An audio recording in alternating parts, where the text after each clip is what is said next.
कोई भी अच्छा काम करने जाइएगा तो 5 आलोचक रह गए, 5 आलोचक रह गए। पूरा फोकस मोदी के ऊपर है। थोड़ा बहुत 19-20 कैंडिडेट चलेगा, लेकिन वोट मोदी के ही नाम पे जाएगा। पानी का समस्या जो पहले था वो आज भी था। बिल्कुल, वो पानी तो अभी भी पानी आज भी धनबाद में पानी के लिए लोग रोते रहते हैं। लोकसभा चुनाव की रणभेरी बज चुकी है। धनबाद में 25 मई को मतदान होना है। यहां से कई उम्मीदवारों ने नामांकन कराने की तैयारी कर ली है।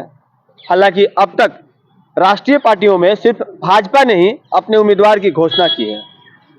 बाकी अन्य दल अभी भी उम्मीदवारों को लेकर, कौन प्रत्याशी बनेगा इस बात को लेकर माथापच्ची करने में लगे हुए हैं।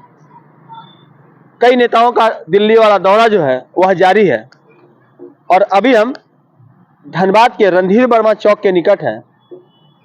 डॉक्टर कॉलोनी इलाके में है। यहाँ पर जो लोग रहते हैं, आसपास के क्षेत्रों में जो लोग रहते हैं, उनसे बात करेंगे और जानेंगे कि इस बार उन्हें अपने लिए, अपने क्षेत्र के लिए किस तरह का सांसद चाहिए। इससे पहले की अगर बात करें तो पशुपतिनाथ सिंह 3 बार धनबाद का प्रतिनिधित्व कर चुके थे। इस बार वो मैदान में नहीं है। हालांकि भाजपा ने अपनी प्रत्याशी घोषित कर दी है। भाई साहब, कैसा सांसद होना चाहिए आपका, बताइए। देखिए, मैं भवानी बंदोपाध्याय यूनाइटेड कोल वर्कर यूनियन के सलाहकार है। इसके नाते मैं ये कहूँगा कि आज के दिन में जो धनबाद के ज्वलंत समस्याएं हैं, ज्वलंत समस्या में जैसे मिशन एयरपोर्ट, जो हमको धनबाद में एक एयरपोर्ट चाहिए, धनबाद में हमको एक बड़ा हॉस्पिटल चाहिए। धनबाद को ट्रैफिक की व्यवस्था जो है वो लाचार हो चुका है। आदमी अगर पेशेंट लेके जाएगा तो नहीं सोच सकता है कि हम हॉस्पिटल तक पहुंच पाएंगे कि नहीं। ये समस्या है। पानी का समस्या है। धनबाद में एक अच्छा हॉस्पिटल भी नहीं है। तो ये समस्या को देखते हुए आज के दिन में हमें एक युवा कर्मठ कामकाज करने वाले हमारे एक संसद चाहिए।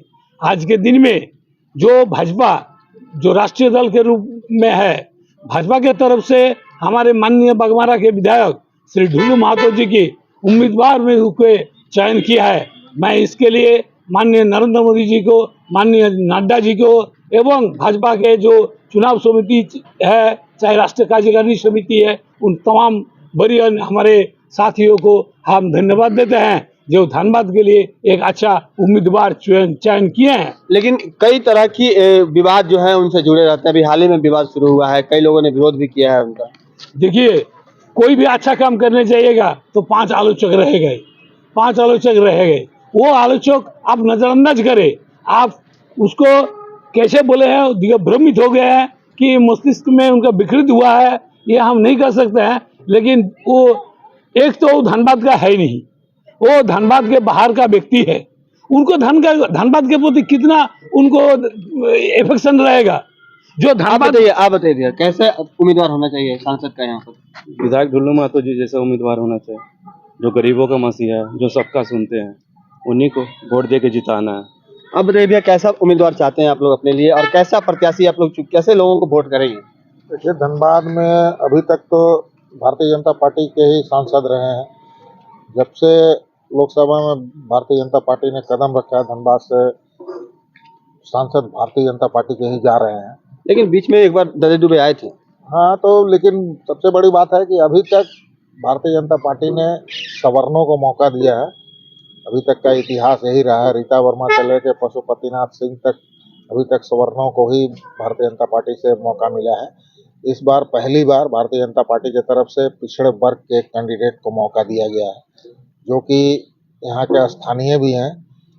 मेरा कहने का मतलब है कि चयन अच्छा हुआ है, इनको भी एक मौका देना चाहिए। पशुपतिनाथ सिंह जी को तो हम लोगों ने काफी मौका दिया और उन्होंने अपने कार्यकाल में। पिछड़ा वर्ग की अगर आप बात कर रहे हैं तो मान लीजिए कि अगर कांग्रेस भी पिछड़ा वर्ग से कोई कैंडिडेट देती है, बन्ना गुप्ता सरीखे किसी व्यक्ति को अगर लाती है, तो उस परिस्थिति में लोगों के लिए चयन कितना मुश्किल होगा। कोई मुश्किल नहीं होगा ना, इसलिए कि देश के लिए मोदी जरूरी है। अभी वोट जो देने लोग जा रहे हैं ना, उनका पूरा फोकस मोदी के ऊपर है। थोड़ा बहुत 19-20 कैंडिडेट चलेगा, लेकिन वोट मोदी के ही नाम पे जाएगा। मोदी जरूरी है। कई 2-3 लोगों से मेरी बात हुई है, लोगों का कहना है कि मोदी जरूरी है। बहरहाल जो और लोग हैं उनसे बात करने का प्रयास करते हैं। बताइए भाई साहब, किस तरह के सांसद होने चाहिए अपने क्षेत्र में, और इस बार आप लोग के हिसाब से जो कैंडिडेट मैदान में उतरेंगे उस कैसे लोगों को आप लोग सपोर्ट करेंगे? मैं दयानंद तिवारी। हम लोग व्यक्ति से ज़्यादा अपनी पार्टी को महत्व देते हैं, और एकदम जरूरी है कि हिंदुस्तान को आगे ले जाने में पिछले 10 वर्षों में जो विकास का काम हुआ है, तो नरेंद्र मोदी जी को छोड़ करके बाकी कोई दूसरा नहीं कर सकता है। और इसके लिए उन्होंने बहुत कुछ सोच करके तब यहाँ का कोई सांसद दिए हैं। ऐसा नहीं है कि वो लोग अटेंडम किसी को टिकट दे दिया है और वो आ गए हैं। तो जरूर वो हमसे ज़्यादा वो जानते हैं, अच्छा इनके पीछे इनका फीडबैक मिला होगा, उसके बाद ही दिया गया है। और जब फीडबैक दिया गया है तो इनसे अच्छा कोई कैंडिडेट हो नहीं सकता है। तो हम उनका चलिए, कहा जाता है कि बाघमारा क्षेत्र में ढोलू महतो का एक तरह से साम्राज्य चलता है और कई रंगदारी के केस उनके ऊपर पहले से हैं। तो इस परिस्थिति में क्या आम लोगों के लिए मुश्किल होगा उनको चयन करना? केस है, राजनीतिक केस है, तो सबके ऊपर रहा है।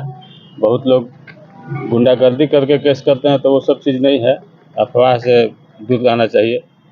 लेकिन रंगदारी के तो बहुत सारे केसेस हैं।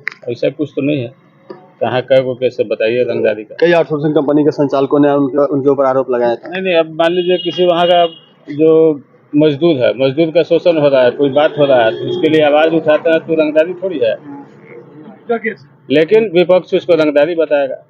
आप बताइए भैया, कैसा सांसद होना चाहिए धनबाद के लिए? ढोलू महतो का सांसद रहे, क्योंकि वो स्थानीय है और अभी पहली बार हुआ कि लोकल आदमी को वो दिया गया उम्मीदवार। तो ढोलू महतो जैसा सांसद होना चाहिए। बताइए भैया, कैसा होना चाहिए सांसद धनबाद का? युवा, कर्मठ और लड़ाकू बोलने वाला नेता चाहिए, और बोलने वाला नेता ढोलू महतो जी हैं। क्योंकि 5 साल क्या 10 साल हम लोगों ने देखा, पानी का समस्या जो पहले था वो आज भी था। बिल्कुल, वो पानी तो अभी भी पानी आज भी धनबाद में पानी के लिए लोग रोते रहते हैं। इसलिए युवा और लड़ाकू नेता चाहिए। लड़ाकू और युवा नेता ये हैं। कुछ बोलना चाह रहे थे आप? कह रहे हैं कि यहाँ भाजपा का गढ़ है, बहुत महत्वपूर्ण सीट है धनबाद लोकसभा का भाजपा का। और यहाँ पे हमारे अभी वर्तमान जो सांसद हैं श्रीमान पीएन सिंह जी, तो भाजपा को संभाल कर अभी तक लाए। ठीक है, भाजपा को बहुत मजबूत किया धनबाद में, और ये पार्टी का निर्णय है, केंद्रीय कमेटी का निर्णय है। जिनको दिया है तो वो बहुत सोच समझ कर हमारी पार्टी देती है, बहुत सर्वे करके देती है, तो पार्टी का निर्णय गलत नहीं हो सकता है। हम लोग सारा भाजपाई ढोलू महतो जी के साथ हैं और खुलकर वोट देंगे। किसी तरह का कोई इफ बट का कोई सवाल नहीं। आप लोग कैसे लोगों को चुनेंगे भैया?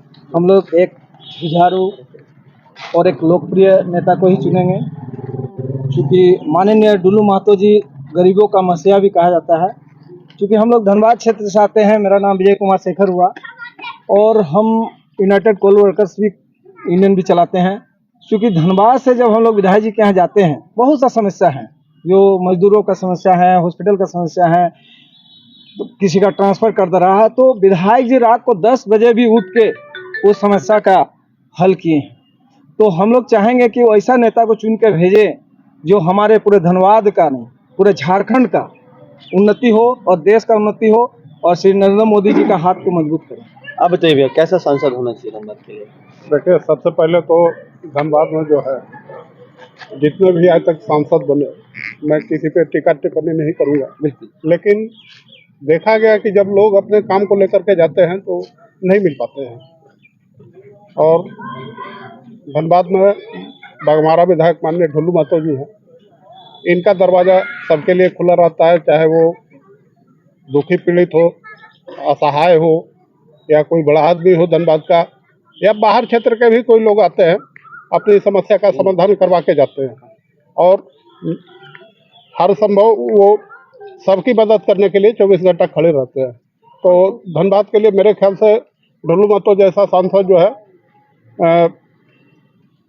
भाजपा पार्टी जो है, माननीय नरेंद्र मोदी, जेपी नड्डा जी बहुत सोच समझ करके चुने हैं, और उनको मैं धन्यवाद देता हूं कि उन्होंने धनबाद के लिए ऐसे कर्मठ व्यक्ति का चुनाव किया कांग्रेस में ऐसा कोई चेहरा नजर आ रहा है जो मुकाबला कर पाएगा बेहतर तरीके से, अच्छा कंटेस्ट हो पाएगा धनबाद में? देखिए, अगर मुकाबला करना रहता तो कांग्रेस आज तक टिकट की घोषणा क्यों नहीं की?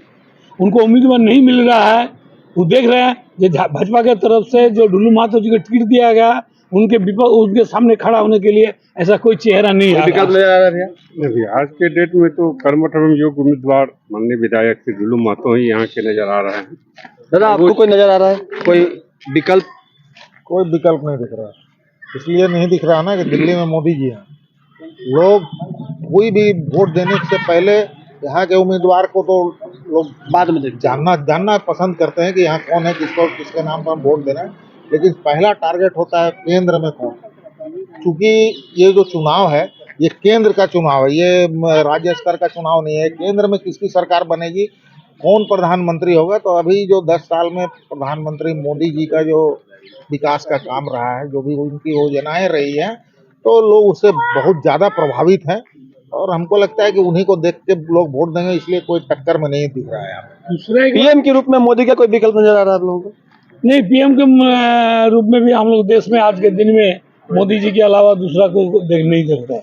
एक जो आप केस का बात बोल रहे थे, ढुलू जी के केस पे बहुत सारे बिल्कुल 50 केस अब तक हो चुके 50 हैं। केस बोल रहे थे। नहीं, अब तो 50 हो गया। आज कल भी एक मामला दर्ज हुआ है। देखिए, ये सब केस का कोई मायने नहीं रहता है। ये केस सब मनगढ़ंत है, सब बनाते हैं। आज राजनीति से अनुप्रेरित होकर के किया जाता है। आज के दिन में उनका जैसा जनता के प्रति जो ये है रुझान है, वो क्या ना, कुछ बेहरूपिया जो बाजार में घूमते हैं, उससे विरुद्ध खेमे के लोग जो है उसे पकड़ करके उसको केस कराया जाता है। तो ये सब केस का कोई ये मायने नहीं रखता है। इसमें कभी उनको सजा तो नहीं होगा, ये मैं दावा कर सकता हूं। मैंने अभी धनबाद के कुछ लोगों से बात की, जो उनका जो वक्तव्य है वो सुनने का प्रयास किया। भाई साहब, आप बताइए, धनबाद में कैसा सांसद होना चाहिए, किस व्यक्ति को बेहतर सांसद के रूप में आप देख रहे हैं? अभी तो अफवाह है ढुलू महतो जी के, और ढुलू महतो जी का सबसे ज़्यादा चाहते हैं। गरीब अमीर को सबको देखेंगे, और जो अभी वोट भी पड़ेगा नरेंद्र मोदी के वजह से भी ढुलू महतो के वोट पड़ेगा ही। और ढुलू महतो सबको गरीब अमीर को देखते हुए बिल्कुल। तो मैंने कई लोगों से बात की, और क्योंकि धनबाद के अलावा हमने कई जो ग्रामीण क्षेत्र है वहाँ का भी हम लोगों ने जायजा लेने का प्रयास किया था। तो ये तय है कि सांसद के तौर पर लोग किसे देखना चाहते हैं। 3 दफा पीएन सिंह सांसद रह चुके हैं, 1 बार ददई दुबे को लोगों ने मौका दिया, 4 दफा रीता वर्मा रह चुकी हैं। इससे पहले जाने माने मजदूर नेता ए.के. राय का प्रतिनिधित्व जो है वह धनबाद को मिल चुका है। तो ये ऐसी परिस्थितियां थी जब समय के साथ परिवर्तन होता आया। और अगर हम आज की बात करें तो अभी भी कांग्रेस ने अपने उम्मीदवार की घोषणा नहीं की है, और इसके अलावे कई अन्य जो पार्टियां हैं जो इंडी गठबंधन में नहीं है अथवा भाजपा से दूर है, वो एनडीए में नहीं है, उन्होंने भी उम्मीदवारों की घोषणा करने की बात कही थी। लेकिन जो व्यवहारिक रूप से होना चाहिए था, घोषणा, विधिवत घोषणा होनी चाहिए थी, वो अभी तक देखने को नहीं मिला है। बहरहाल 4 जून का इंतजार करना होगा कि जब ईवीएम से मतपत्रों की गिनती शुरू होगी, उस वक्त जनता किसे विजय श्री का माला पहनाएगी। लेकिन एक बात तो तय है कि पीएम मोदी का जो चेहरा है वो प्रत्येक बूथ पर देखने को मिलेगा। भाजपा एक ऐसा जगह है, क्षमा करेंगे, धनबाद एक ऐसा जगह है जहां भाजपा अगर किसी बूथ लेवल कार्यकर्ता को भी खड़ा कर दे तो वह बहुत ही सशक्त उम्मीदवार साबित होगा। ऐसे में अगर किसी विधायक को टिकट दिया गया है, 3 बार के विधायक को टिकट दिया गया है, तो वह कितना सशक्त हो सकता है, इसका आकलन भी आप स्वयं कर सकते हैं। सहयोगी मुन्ना